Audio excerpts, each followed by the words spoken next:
O governo do Piauí tem cometido uma irregularidade flagrante a cada mês no pagamento dos servidores públicos estaduais. Tem pago com atraso os salários dos servidores públicos do Estado e não parece se importar com as reclamações que são cada vez maiores e cada vez mais regulares.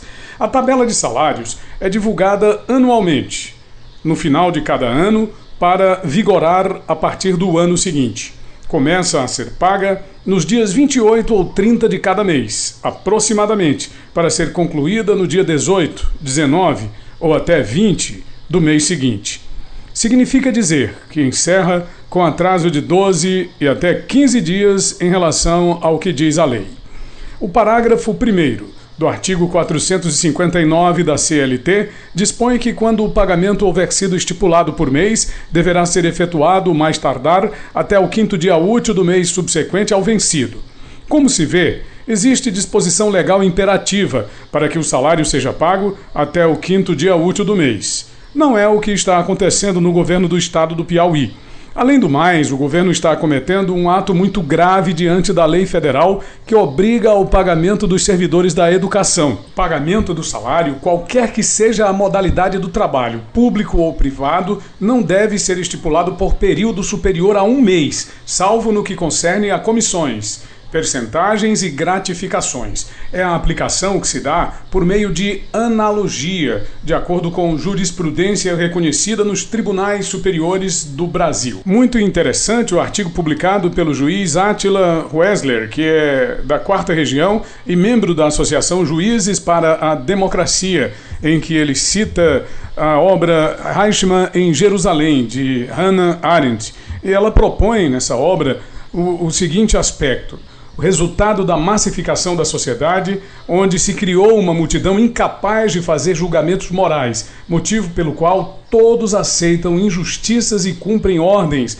sem questionar.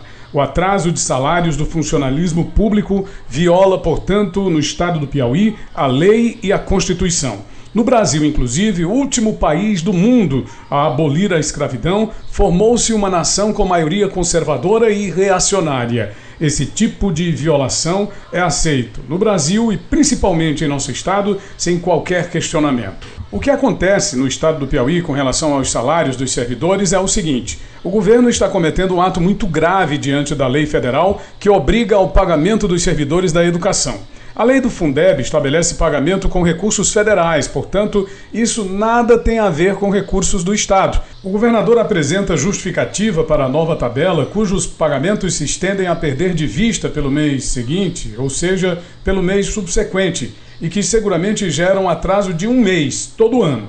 Ele afirma que visa ajustar ao recebimento de receitas pelo Executivo Estadual no tocante à arrecadação local.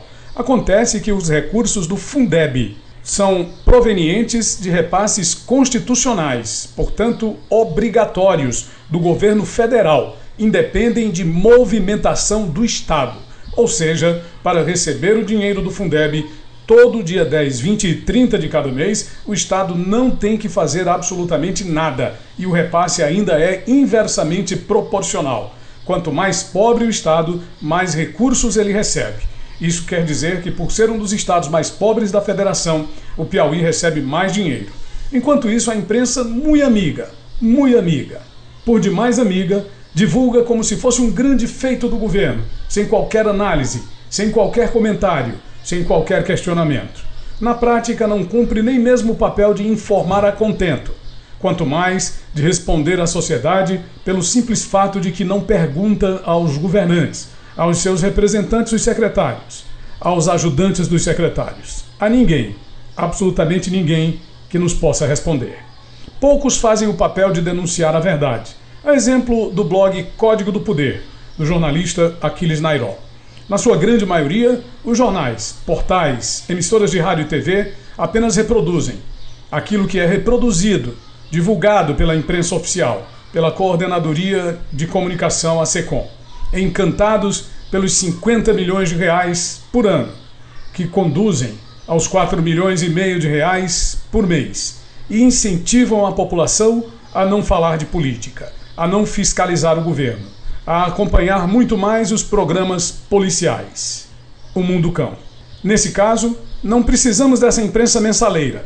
Precisaríamos apenas da SECOM, já que o objetivo é apenas repercutir a palavra oficial de Sua Excelência, o governador. Tony Rodrigues, Além da Notícia.